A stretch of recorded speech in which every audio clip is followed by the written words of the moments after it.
Hello there, and welcome back to the Millennium Sessions podcast. My name is Dara Murray, and today I'm joined by a fantastic uilleann pipes player who's playing with us for Millennium Sessions this week, Colleen Shanks. Colleen, how are we? I'm great, thanks. Great stuff. So the song you're playing for us on Millennium Sessions, what's the background of the song that you're playing, and how did it first come about for your idea for this performance? So I chose that particular piece because it was one that I heard on a tape that I used to listen to when I was a kid. The first tape I had of Irish music and the first instance where I was able to hear the uilleann pipes.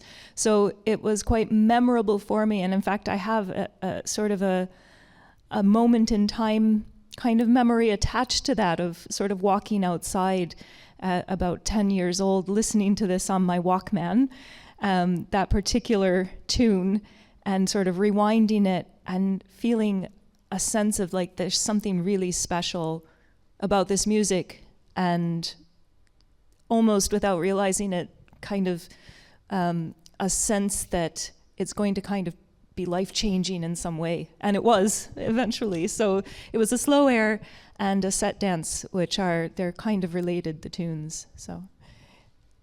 Okay. Great stuff. It's interesting that you relate the music back to your own kind of background in Irish music. What were your earliest kind of inspirations that drew you to kind of Irish traditional music, and especially the uilleann pipes? Yeah, it really was a sort of an instance of I just heard it and I instantly loved it. I instantly felt a sense of connection to it without realizing it was sort of, later on that I kind of, made the connection. I do have Irish heritage. My grandma was from Ireland, but we didn't have any Irish music in our family. So that exposure to it at around 10 years old, like prior to that, my mom would be a Van Morrison fan, and he did the album with the Chieftains. So we had that, and there was a bit of Irish music on it, but it wasn't as sort of prominent as an entire album of Irish music, say, with the uilleann pipes on it. But it was like a religious sort of experience. Like I just heard it, and something inside my little 10-year-old head went, "This is it. Like this is something that I have to have in my life." Yeah, and that's great because you speak about kind of the deep-rooted connections, especially with Irish music in your own family, with your grandmother being Irish. And I think just Irish music in general, I think there's a big kind of connection between, the land and the people, and it's kind of the lifeblood of the music. When you first came to Ireland, what are the biggest differences you noticed compared to playing in the States and then playing here? Was it must have been a bit of a shock and a pretty big change? Yeah, I mean, first of all, just that, when I first came over, I lived right in the middle of Venice, which is just sort of the music capital of the West, if not Ireland, and just the access to sessions there, to music, it was everywhere. Pretty much every night of the week, you could go out and find a session to play in. But one of the big differences, I think, as well, is I come from sort of a background where I didn't really grow up with the music around me. After hearing it, there was a period of time where we were my parents and I, of course, were like trying to figure out, what are these pipes? How do we get them? Do it was a bit of a mystery and a treasure hunt, because this was the early 90s. We didn't have the ability to just Google this. So kind of coming at it from a different angle, where like I'm playing music here with people whose parents played music, or they had music in their family, and even if they didn't have like a close relative that played, they would have access to like a local cultus branch if they were interested in it, or if they'd heard it and wanted to play. So it was interesting in that respect to kind of come into it rather than sort of come out of it, if that makes sense. Yeah, and I suppose, as someone like in a big difference that I would notice as well, I think in Ireland, in some shape or form, every kind of small village or town has its own pocket of kind of traditional Irish musicians and all that kind of stuff as well. So to be able to kind of approach that for the first time rather than growing up in it and be a part of it, must have been definitely an interesting experience. Anyway, you've spoke a lot about the craftsmanship of the uilleann pipes as well, and just your process of kind of like bag making and the structure of the pipes. How do you find that process of kind of just the maintenance and the craftsmanship of the instrument? Yeah, it's interesting because it's very separate from the playing part in my mind. And so I make the bag and the bellows, which are, they're important because you have to supply air to the reeds in order to make the sound of the pipes. However, sort of the true craftsmanship, we'll say, is like within the actual, the drones, the regulators, the chanter. The makers would be spending significant amounts of time and their life and really their heart and soul put into this instrument. So it's sort of interesting in that making the bags is really, when you get down to it, it's leather craft, it's leather work, and really in a way not compatible with playing because it's quite hard work on your hands, we'll say. So, if I'm going through a time where I have a lot of bags to stitch, I would find that my hands would be quite stiff to sit down and play.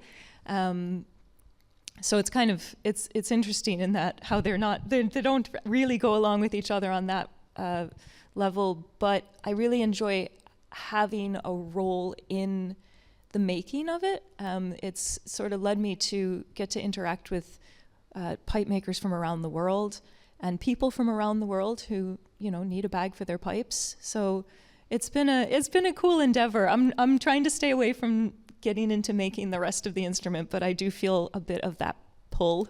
So. Yeah, because we spoke briefly about it earlier, and it's kind of it's definitely a very artisan craft. You know what I mean? It's something that's very kind of, it's very local and very kind of precious to our kind of musical culture.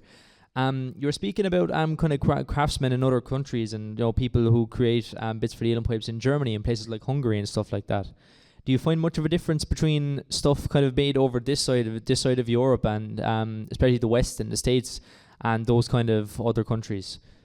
Kind of in terms of craftsmanship, is there a big difference?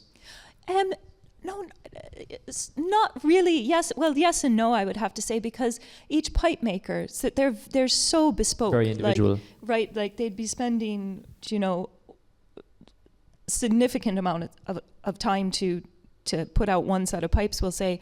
So each pipe maker is going to have their own sort of spin on something, whether it's just an outward design, the look of the instrument, or whether it's some modifications to making it more practical or a particular sound that they're looking for when they make the instrument. So it's interesting because a lot of what's on there is just, it's sort of like metalwork and woodwork when to look at it. Yeah. But there's also a sort of a part of it that is to understand what tones should go together or how it should sound. So I think everybody has their own. Probably learn from playing it a lot as well. Do you know what I mean? Just learn the instrument very well. And most makers would of course play the pipes as well. Yeah. So it's, absolutely. And you spoke a little bit earlier about just the kind of major differences between kind of the Highland pipes as well and these pipes. What are the main differences that the audience should know if they weren't familiar with the uilleann pipes or the Scottish Highland pipes? Okay, this is my favorite. This is my public service announcement. Okay. So the Highland pipes are the ones that you often see in parades, where the piper is walking or marching. There's 3 drones, these 3 long sticks. They'd be up on the shoulder, and then they have no bellows, so they're blowing into the bag to play it. The uilleann pipes, the piper has to be seated, and you'll see the bellows under their arms, so their mouth is not doing anything. And they're a little bit quieter as well. They're more for indoor playing. So people will be very impressed if you know the difference. Great stuff. No, it's great to know the difference and to learn, especially about traditional instruments like these. So you're a very avid player of the uilleann pipes, and where could we find you next if we needed to see you playing? Oh, next. Okay, so Easter weekend in Ennis, we have a piping chinall, which is a gathering of pipers. Amazing. There's a session called Piping Heaven, Piping Hell that runs every Friday in Ennis. It's 4:30 in Lucas's pub. Blackie O'Connell is the person who started this session, and he's also in charge of running this channel. So I'll be there that weekend. I'm playing at the recital, but there's sessions throughout the town. And then, after that, we're doing a few things with sort of presentations aimed at tourists who might be interested in learning more about Irish music, specifically the pipes. So that will be happening over the summer. So, Great stuff. That sounds fantastic. And I'm sure anyone who's available around Ennis this Easter weekend we should definitely pop in and have a look.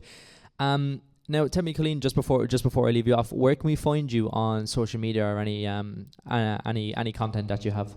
Sure. I have an Instagram. It's Illan Colleen, so Illan and my name.